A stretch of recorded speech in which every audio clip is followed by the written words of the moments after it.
Greetings. In this session, we are going to learn about the role of ultrasonogram in the neurocritical care.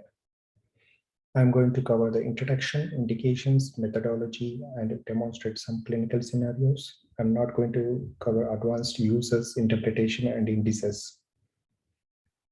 The primary aim in NICU is to prevent the secondary injury that can be achieved by early and effective diagnosis of constantly changing intracranial pathology.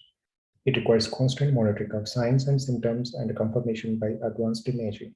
But it may not be possible to move the patient every time we suspect a change in the clinical condition of the patient. That requires equipment that can help in supporting our clinical signs and symptoms and help in taking a decision about more invasive investigations and clinical therapies. I hope this stands the role of the ultrasonogram. It helps in the diagnosis of intracranial vascular disease, follow-up examination of the vasospasm in SAH, and in recanalization in the thrombolysis or cerebral circulatory arrest. It helps in intraoperative monitoring, and in a traumatic brain injury, it helps in assessing the autoregulation and monitoring the CO2 reactivity and CPP or ICP reactions. So the role of ultrasound helps in the confirmation of our signs and symptoms and avoiding the invasive procedures. So ultrasound can be used as a transcranial Doppler, which is a low frequency probe, optic nerve sheath diameter, or pupillometry or pupillary diameter. First, we are going to discuss about the transcranial Doppler. Transcranial Doppler is based on the Doppler effect. It's a non-invasive method of measuring the blood flow velocity of the basal cerebral arteries and veins. The ultrasound TCD calculates the velocity of red blood cells flowing through the large vessels at the base of the brain by means of the Doppler principle. It is first introduced by the Aslade in 1982. Here we use the low frequency probe 2 MHz probe, and we insulate through the thin bone windows, and we measure the dynamic flow in the cerebral vessels. And it is measured as the centimeters per second. A constant vessel diameter and an unchanged angle of inclination are the two main assumptions that govern the use of the TCD as an indirect measure of cerebral blood flow velocity. TCD is a non-invasive, it's a non-radioactive, portable, easily repeatable, continuous monitoring is possible, and is no contrast is used.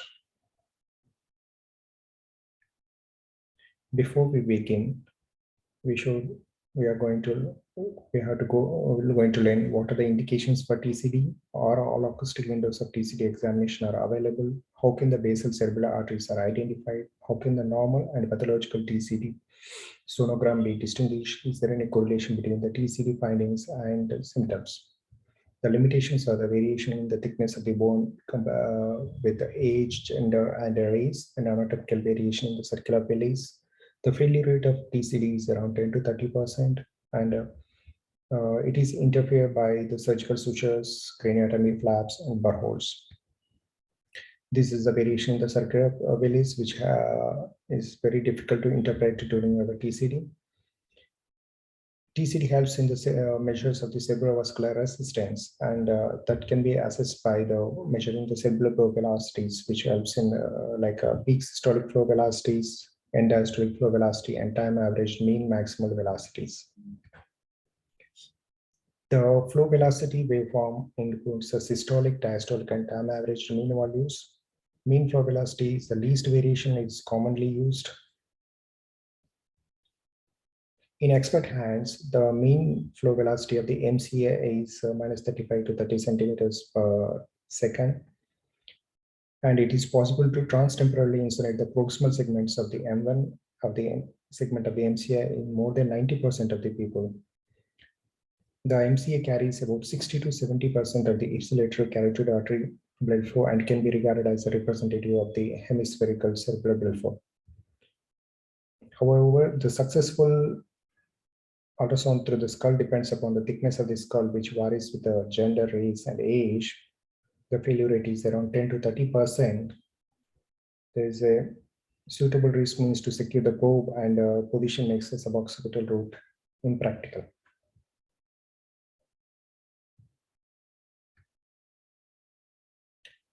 The middle subarachnoid flow velocity varies cyclically by around 10%, and the side-to-side variation difference is around 14% in our 14% of the people. Day-to-day variation should be less than 10 centimeters per second in 95% of individuals, and inter-observer variability reported as around 7.5% on the same day and around 13% on the different days. The insonation windows are mainly transtemporal window, transorbital window, and submandibular window, submandibular window, and suboccipital or transforaminal window. The probe and the direction of the flow in the vessel are most important and in measuring the flow velocities. Brief about the circular release. We have the internal carotid artery which bifurcates into MCA, which flows away from the midline, ACA, which flows towards the midline, which forms the anti-communicating artery, and PCA, which flows towards the probe, and vertebral and basal artery, which flow away from the probe. The primary diagnostic features are the change in the velocity, change in the pulsatility, change in the systolic upstroke, change in the direction, flow direction, side-to-side differences, and embolic phenomena. The criteria for vessel identification include the depth of the sample volume, direction of the flow inside the vessel, traceability of the vessel, transducer angulation, and spatial relationship spectra. So the tips for the good waveform includes the comfort of the both examiner and the patient. It should be usually start with the temporal window, taken a high sample volume, diagnose whether it is an orthograde or retrograde flow. It requires a lot of patience and time. So usually TCD sonogram depends on systolic upstroke, systolic downstroke, followed by the diastolic downstroke. If the vessel, inside the vessel, if the blood flow is a laminar, we'll see a blue diastolic flow, and if there is a turbulent flow, we'll see the orange color. In a TCD monitor, we will see different waves at the different distances. The red indicates it is flowing towards the probe, and the blue indicates it's flowing away from the probe. At the 50 millimeters, the flow is towards the probe. That is, it's MCA. Here, the sonogram, which indicates the systolic upstroke, diastolic downstroke, and diastolic flow. And this is the mean flow velocity. So here we see the transtemporal approach to the four vessels. Here there is a zero, that is the baseline. There is a flow above the baseline, flow below the baseline. That is, it is at the depth of the 57 millimeters, which indicates it's the MCA and ACA. Here the flow is above the baseline, and it's a positive at the distance of 50, and the flow velocity is 48, which indicates it's MCA. Here the PCA flow, which flows towards the probe, but it is at the distance of the 67 millimeters. So that differentiate between the MCA and PCA, and the ACA flow is away from the probe. So the flow will be negative, which is below the baseline and at the depth of 70 millimeters. In the transtemporal approach, there are three windows are there: anterior window, middle window, and a posterior window. We can insonate both MCA and ACA and PCA. If here we are getting the bifurcation of the ICA into transtemporal window, both MCA and ACA. We'll see the positive and a negative flow velocity. Positive is MCA and a negative is ACA flow. Here we are going to see the positive flow velocities, which is MCA flow velocities. Here we will see that it's a laminar flow at the distance of the 56 millimeters. Here we are seeing the ACA flow velocities, which is below the baseline, which is a minus, and it is at a development of the 63 millimeters. The PCA will be a positive wave, which is towards the probe, but at the distance of 62 millimeters, which is higher than the MCA distance. In the transorbital approach, we'll try is used for the insulation of ophthalmic artery and a carotid siphon and A1 of the homolateral ACA. Ophthalmic artery will have a positive flow velocities and a carotid siphon which shows both positive and a negative flow velocities. The suboccipital or transforaminal approach is used for the studying the posterior brain circulation, both vertebral and basilar arteries. In some cases, we can go for the PCA, P1 or cerebellar arteries. Here the flow is away from the probe, so you will have a negative flow velocities that is below the zero. So these are the normal values which every clinician should remember when they are doing the TCD. They should remember the depth and the direction of the flow. So that really helps in the identification of the vessel. So what causes the changes in the flow velocities? The increase in the flow velocities are seen in the hyperdynamic circulation, hypercarbia, hyperemia, vasospasm, and arterial stenosis. And in decreased flow velocities in the hypotension below the autoregulatory limits, hypocarbia, hypothermia, raised ICP, and brain death. The three indices are there. There's a pulsatility index is the most common, which is derived by the systolic flow velocity by the diastolic flow velocity divided by the mean flow velocity. The normal range is around 0.5 to 2. If it is less than the 0.5, we'll assume that there is a proximal arterial stenosis, and if it is more than 2, we will the distal occlusion. Cerebral autoregulation is a mechanism which minimizes change in the cerebral flow when there is a CPP change will be there, that is between the 50 to 170 millimeters of mercury. And it consists of two components: a rapid response to pressure oscillations and slow response to change in the mean artery pressure. Regulation of the cerebrovascular flow testing and monitoring that can be done by the TCD, and that can be done by the change in the PaCO2 and percussion pressure changes. We know that with the autoregulatory changes, the vessel diameter constantly changes to maintain a constant cerebral blood flow. Here I'm going to demonstrate autoregulatory change to the CO2 change. I'm asking the